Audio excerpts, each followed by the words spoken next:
अस्सलाम वालेकुम नाज़रीन, सुबह बखैर। 6 अगस्त 2023 की सुबह है।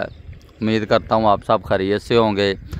5 अगस्त को साबिक़ वज़ीर आज़म इमरान ख़ान को तोशा खाना में सज़ा सुनाकर गिरफ़्तार कर लिया गया। आज मेरी वीडियो बनाने का जो मकसद है वो एक हसीन इत्तफ़ाक़ पाकिस्तान के साथ हो रहा है। मैं आपके साथ वो शेयर करना चाहता हूँ। वो तकरीबन शुरू हुआ है जब पाकिस्तान के पहले वज़ीर आज़म लियाक़त अली ख़ान वज़ीर आज़म बने और उन्होंने अमेरिका का दौरा किया और वहाँ पर उनके सामने ये हुक्म रखा गया कि आप इसराइल को तस्लीम करें। उन्होंने इनकार कर दिया। उन्होंने कहा कि एब्सोल्युटली नॉट, क्योंकि हमारे बाबाए कौम कायद-ए-आज़म मोहम्मद अली जिन्नाह ये हुक्म दे के गए थे, ये कह के गए थे कि इसराइल एक नाजायज़ रियासत है, इसलिए हम उसको तस्लीम नहीं कर सकते। एब्सोल्युटली नॉट पहला जो कहा था वो लियाक़त अली ख़ान ने कहा। उनके साथ क्या हुआ ये आप सबको पता भी है, ना पता हो तो फिर आपने पढ़ लेना है कि उनकी शहादत कैसे हुई। दूसरा जो एब्सोल्युटली नॉट था, जो अमेरिका को डर था, वो था मोहतरमा फ़ातिमा जिन्नाह मादरे मिल्लत से। उनके साथ क्या हुआ, उनको कैसे इलेक्शन में रवाया गया, उनको इक़्तिदार में नहीं आने दिया गया, सदारती इंतखाबात कैसे रवाए गए और उनकी जब आज तक ये नहीं पता चला कि वो कत्ल हुई हैं या अपनी मौत आप मरी हैं, कोई तहकीकात नहीं हुई। जिन बीबियों ने उनको नहलाया था उनके मुताबिक आप पढ़ सकते हैं, मैंने इसके ऊपर कालम भी लिखा है कि उनके जिस्म के ऊपर ज़ख्मों के निशान थे, गहरे ज़ख्म थे। उनके बाद उनकी जब तदफीन का मामला आया तो उनको कायद-ए-आज़म मोहम्मद अली जिन्नाह के मज़ार में तदफीन नहीं करने दिया जा रहा था। उस वक्त हुकूमत थी जनरल अयूब ख़ान की, मार्शल लॉ लगा हुआ था।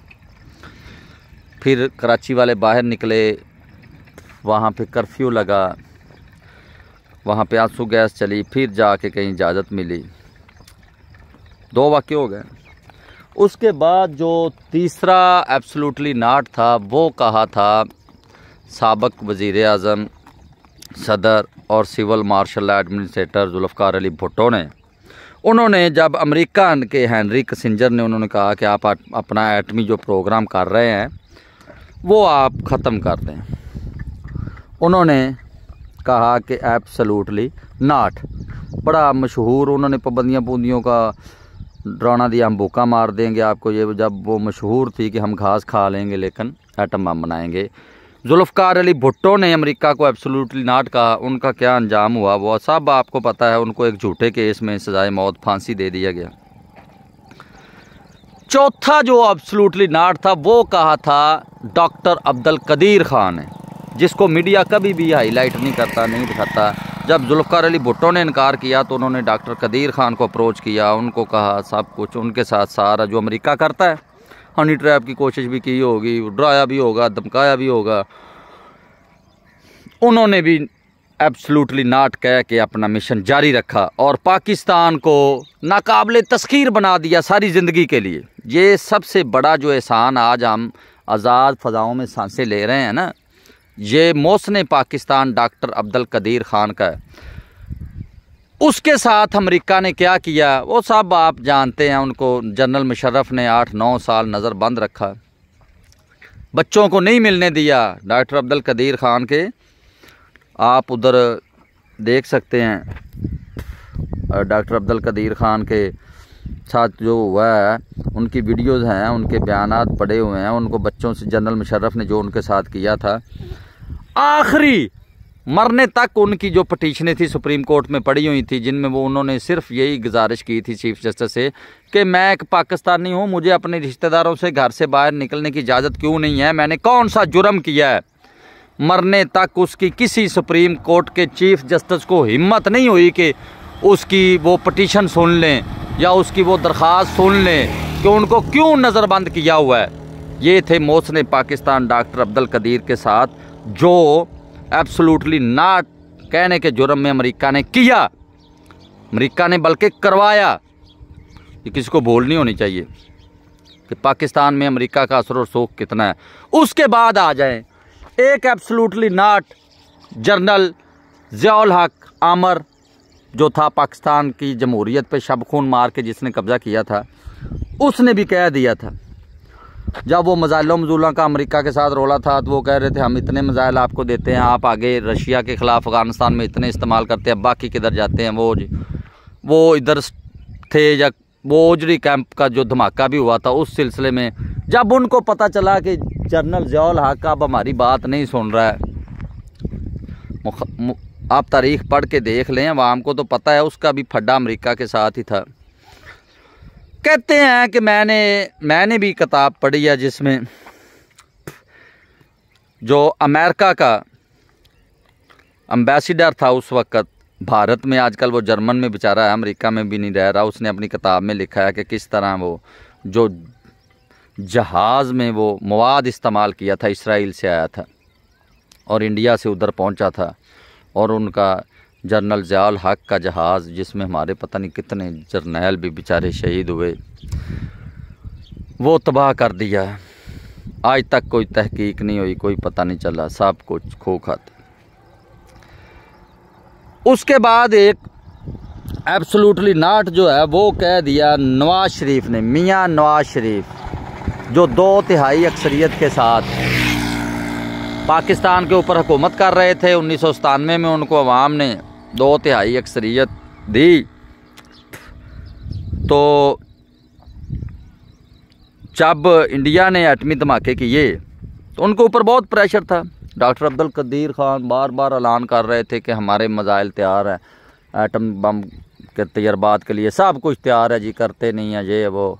नवाज शरीफ बेचारा फंस गया, उधर अमेरिका था, उसने कहा नहीं करने, इधर अवाम थी, अवाम जो दिन ब दिन उनके ख़िलाफ़ होती जा रही थी, अवाम का रिएक्शन बहुत ज़्यादा था।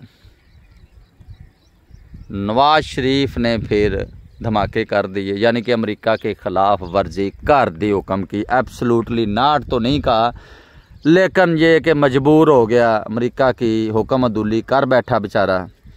और फिर आपको पता ही है कि नवाज शरीफ के साथ क्या हुआ। 2/3 अक्सरियत वाले वज़ीर आज़म को रातों रात general army chief general Musharraf ने जेल में डाल दिया, सारे ख़ानदान समेत। और इल्ज़ाम क्या लगाया कि जी इसने आर्मी चीफ का त्यारा अगवा किया करने की कोशिश की है। कहाँ वज़ीर आज़म त्यारा अगवा कर सकता है? आप मुझे बताएं, वज़ीर आज़म को क्या ज़रूरत है त्यारा अगवा करने की? वज़ीर आज़म के तो आर्मी चीफ मातहत होता है, उसने आर्मी चीफ को तब्दील कर दिया, उसका इख्तियार था, वो कर सकता था। उसने अपना दूसरा आर्मी चीफ अपॉइंट कर दिया, उसमें कोई गलत बात नहीं थी, आईनी तौर पे वो जायज़ था, सब कुछ था। लेकिन अमेरिका ने अपना बदला लिया, जो उसकी हुक्मदुली की थी जेल में डाला, साल से ज़्यादा इधर जेलों में रखा, सारे कारोबार तबाह कर दिए, सारे जो उसके एमपी ने एमएन ने जो 2/3 अक्सरियत वाले से सारे उससे भगा दिए, काफ लीग बना ली। जनरल मुशर्रफ आमर था, उसने ये सारा कुछ किया। लेकिन मैं आज भी कहता हूँ ये सारा कुछ अमेरिका ने सिर्फ उसकी हुक्मदुली के ऊपर करवाया था। उसके बाद इमरान खान आ गया जी। सारी हालांकि हिस्ट्री इसने पढ़ी हुई है कि अमेरिका को एब्सोल्युटली नॉट कहना इतना आसान नहीं है। इमरान खान ने आते ही जी उसने कहा मैं अपने इलाके में आके तो मैं ये नहीं करना चाहता, मैं ये नहीं चाहता कि इधर आके कोई हमारी दहशतगर्दी रहे। उसने तालिबान के साथ ताल्लुकात बनाने शुरू किए, तालिबान को समझाया कि हम मुसलमान आपस में नहीं लड़ सकते, आपकी लड़ाई जो है अमेरिका के साथ है। उसने 2 सालों में अमेरिका को अफ़गानिस्तान से भागने पे मजबूर कर दिया। इमरान खान और तालिबान ने मिलकर ये बनाया प्रोग्राम। अमेरिका को तो इस बात का बहुत रंज था, अमेरिका को अड्डों के बगैर लड़ाई नहीं कर सकता, अमेरिका को ड्रोन, वो अपने फ़ौजियों को मरवाने से इतना डरता है ना, वो इधर से उड़ेगा बम उधर फेंक के वापस आ जाएगा। ड्रोन अटैक करता है जिसमें ना कोई फ़ौजी होता है, ना कोई पायलट होता है, ना कुछ। खान ने कहा कि इधर से ड्रोन नहीं उड़ेगा, ना कोई ड्रोन हमला करेगा मेरे मुल्क में। पहले तो वो जब आता था उधर से जब ड्रोन हमला होता था इधर किसी तालिबान रहनुमा के ऊपर, किसी के ऊपर, तालिबान फिर उसका बदला लेते थे, पाकिस्तान के ऊपर हमले करते थे। सिंपल सी ये बात थी। ड्रोन उनके ऊपर अमेरिका फेंकता था, वो हमला वापस हमारे ऊपर करते थे। तो यही दहशतगर्दी थी। इमरान खान के दौर में इसलिए दहशतगर्दी ख़त्म होगी, उसने ड्रोन की इजाज़त नहीं दी, कोई हमला नहीं हुआ इमरान खान के दौर में। उसके बाद उन्होंने कहा नहीं जी हमें अड्डे दे, हमने तो निगरानी करनी है तालिबान हुकूमत की। ये इमरान खान में सरेआम चौक में बैठ के कह दिया कि एब्सोल्युटली नॉट, यानी कि एक और केस आ गया एब्सोल्युटली नॉट का अमेरिका के सामने। अमेरिका को कौन एब्सोल्युटली नॉट कहे, जिन्होंने पहले कहा था, आपने देखा नहीं सदर सदाम था, लीबिया का मुअम्मर कज़ाफ़ी, कितनी कितनी बड़ी उनकी हुकूमतें थी, कितनी अमीर हुकूमतें थी। वहाँ की तो अवाम भी गरीब नहीं थी, वो अपनी अवाम का ख्याल भी रखते थे। उनके साथ क्या किया, उनको अमेरिका ने उनकी अवाम से ही मरवा दिया। मुल्क आज भी वो तड़प रहे हैं, उन मुल्कों में आज लोग रोटी पानी के लिए तरस रहे हैं, अपनी इज़्ज़तें नीलाम कर रहे हैं। तब वो अवाम अमेरिका की बातों में आके अपने हुक्मरानों के ख़िलाफ़ हो गई थी। अब इमरान खान ने एब्सोल्युटली नॉट कहा है। अब इमरान खान जो है वो अमेरिका के निशाने के ऊपर है, ये बात मेरी लिख लें। अब देखते हैं, एक दफ़ा तो उसको अल्लाह ने बचा लिया जब उसके ऊपर हमला हुआ था वज़ीराबाद में, गोलियां लगने के बाद भी अल्लाह ने उसको बचा लिया। अब उसको डाल दिया जेल में, जो इनका तरीका वारदात है अमेरिका का। अब उधर अजीज़तें देंगे, गर्मी में रखेंगे, डराएंगे, धमकाएंगे। अब देखते हैं इमरान खान कितना कामयाब होता है, जेलों को बर्दाश्त करता है नहीं करता है। अगर तो अमेरिका के साथ डील कर ली तो वो बाहर भेज देगा जैसे बाकियों को भेजता है, नवाज शरीफ को, सबको। अगर ना की तो फिर जो जुल्फ़िकार भुट्टो ने भी डील नहीं की थी, जब तक असल जो बीमारी है उसका इलाज नहीं होगा तब तक पाकिस्तान के साथ यही होता रहेगा। पाकिस्तान की असल जो बीमारी है वो अमेरिका है, ये बात अवाम को सोच समझ लेनी चाहिए। पाकिस्तान जैसा अमीर मुल्क दुनिया में नहीं है। मादनियात इधर खरबों डॉलर की पड़ी हुई हैं पाकिस्तान में, ख़ासकर बलूचिस्तान में और वज़ीरिस्तान के इलाके में। उस पे नज़र है अमेरिका की। जैसे इसने लिबिया में से तेल के ख़जाने निकाले, इराक़ में से निकाले। ये डकैत है, एक इंटरनेशनल डकैत है। ये जैसे किसी का ख़जाना पड़ा देखता है उधर उसको लूटने की कोशिश करता है, उधर पहुंच जाता है। अमेरिका की नज़र अब हमारे मादनियात के ऊपर है, हमारे ख़जानों के ऊपर है।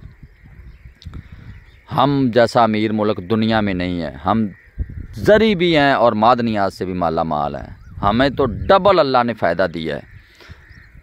तो इसलिए अवाम को ये सोचना चाहिए कि हम एक आज़ाद और ख़ुद मुख्तार मुल्क हैं। अल्लाह ताला ने हमें आज़ाद किया है, हमें अमेरिका की ग़ुलामी नहीं करनी चाहिए। और यकीन करें जो मैंने आपको ये फैक्ट बताए हैं, आप तहकीक करें, ख़ुद गूगल पे लोगों के कालम पढ़ें, हर दौर में लोगों ने लिखा है इसके ऊपर, तहकीक करें। जो भी पाकिस्तान में ब्लंडर हुआ होगा ना, जो भी कोई गैर आइनी गैर कानूनी काम बड़ा हुआ होगा, उसके पीछे आपको अमेरिका निकलेगा।